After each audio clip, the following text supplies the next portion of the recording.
भगवान बोले देवराज हम तुझसे प्रसन्न हैं। आश्चर्य है महाराज, ब्रह्मा जी ने तो बस हरण ही किया था और देवराज इंद्र ने तो ब्रजवासियों को समाप्त करने की आज्ञा दी थी, तो ब्रह्मा जी से बात नहीं करी और देवराज इंद्र पर प्रसन्न हो रहे हैं।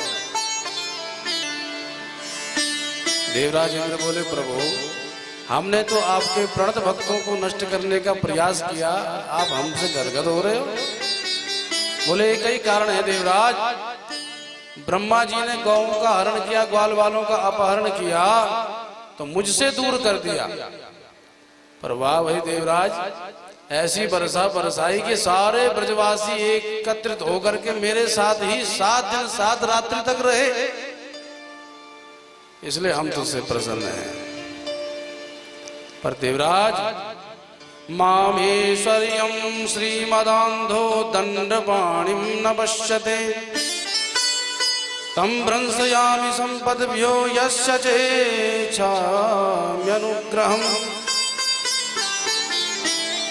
मेरी प्रत्येक जीव पर कृपा है, किंतु जिस पर मेरी विशेष कृपा होती है मैं उसका अभिमान कभी जन्म पैदा होने ही नहीं देता। जरा सा अभिमान आया कि मैं उसका अभिमान चकनाचूर करने को तत्पर हो जाता हूं। तुम्हें अभिमान हो चुका था कि हम त्रिलोकाधिपति हैं, जो चाहे सो करें, हम ही भगवान हैं, हमारी पूजा ब्रजवासियों ने नहीं करी तो देखो इनकी समाप्त कर दूंगा। ये अभिमान था, इसीलिए मैंने तुम्हारा अभिमान तोड़ा और तुम्हारी पूजा बंद कराई, गिरिराज जी की पूजा शुरू कराई। याद रखो देवराज, जिसके जीवन में समस्त ऐश्वर्य वैभव है, क्योंकि देने वाला तो मैं ही हूं, दाता एक राम। सब कुछ होने पर भी अगर जीव अभिमान से शून्य है तो उस पर मेरी विशेष कृपा है।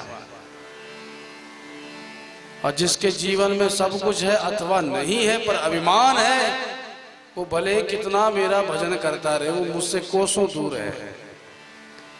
जन्म कर्म वयो रूप विद्येश्वर्य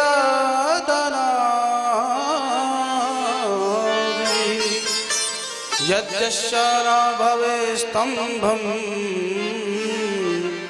तत्रायं मदनुग्रह।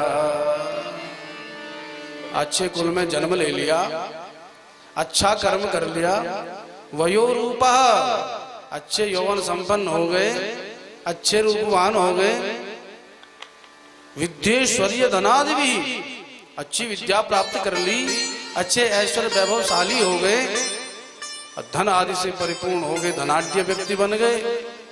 इन सब के बाद भी यद्यस्य न भवे स्तंभम, अगर अभिमान जीवन में नहीं देवराज तो उस पर मेरी विशेष कृपा है, क्योंकि मैं अपने भक्तों के जीवन में अभिमान का सूर्योदय उदय होने ही नहीं देता। नारद जी महाराज तपस्या करने हिमालय पहुंच गए। अब प्रभु कृपा से ऐसी समाधि लगी कि कामदेव भी आया तो टिका नहीं पाया समाधि को। तो नारद जी को लगा ये हमारी ही महिमा है। अपनी महिमा का गुणगान करते भोले बाबा के पास गए। भोलेनाथ समझाए, देखो भैया हमारे सामने तो अपनी प्रशंसा कर दी, पर प्रभु के सामने मत करना, क्योंकि भगवान शिव जानते हैं अगर नारायण समझ गए कि इसके भीतर अभिमान आ गया है तो न जाने कैसा नाटक रचेंगे, कितना नचाएंगे इसको। तो भोले बाबा ने समझाया, पर इसको लगा कि भोलेनाथ तो हमसे ईर्ष्या कर रहे हैं कि हमने तो काम जीता, इसने तो क्रोध भी जीत लिया, हमसे 2 कदम आगे। कहीं भोलेनाथ की पदवी न छिन जाए, इसलिए भोलेनाथ कह रहे हैं कि नारायण से मत कहना अपनी दिव्य कथा कि मैंने काम को जीत लिया।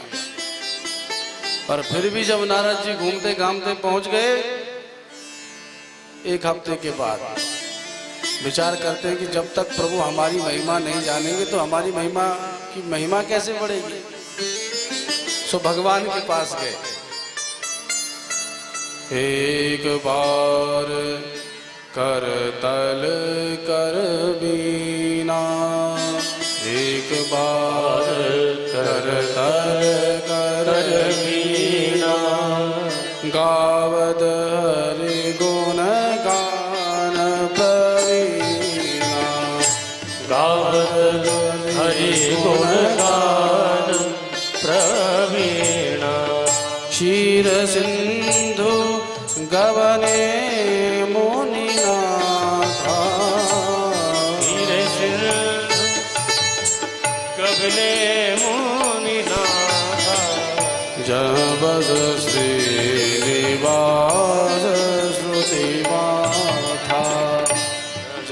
श्रीनिवास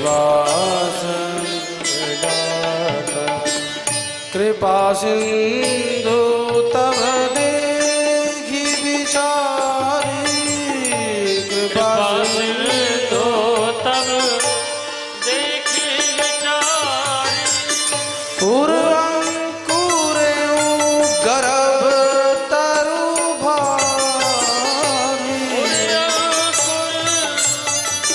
गर्भ तरु भारी भेगी सो में डारी खारी भेगी सो में डार पन हमार सेवक हितकारी पन हमार सेवक हितकारी पन हमार सेवक हितकारी। नारद जी चले गए। भगवान ने देखा इनके हृदय में तो अहंकार का बीज अंकुरित हो गया, विशाल वृक्ष बने। उससे पहले मैं जड़ से तो उखाड़ के फेंक दूंगा इनके अभिमान को। सो भगवान ने ऐसी माया रची कि बंदर बना के नचाया बाबा को। तब जाके बाबा को अकल आई कि हम तो बेकार वही अभिमान को लेके घूम रहे थे। भगवान जिससे अधिक प्रेम करते हैं उसका अभिमान प्रकट होने ही नहीं देते, जन्म होने ही नहीं देते अभिमान का। भगवान ने देवराज को भी यही समझाया है।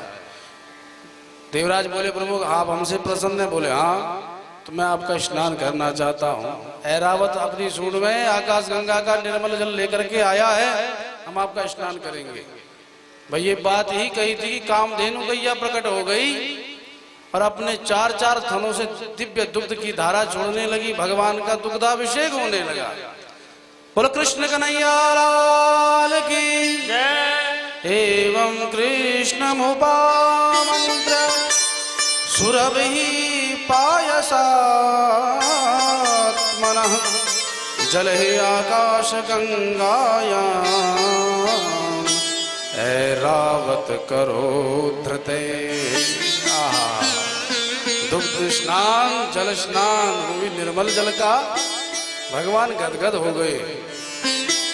इतने में सारे नवमंडल में ऋषि पदिकर छा गए, देवता प्रकट हो गए, प्रभु की स्तुति गाने लगे। भगवान ने सबको वरदहस्त प्रदान किया, सबको कहा निर्भय रहो, जब तक मैं हूँ भयभीत होने की आवश्यकता नहीं। बोलो बंसी वाले की। देवराज इंद्र प्रदक्षिणा परिक्रमा करके अपने लोक को चले गए।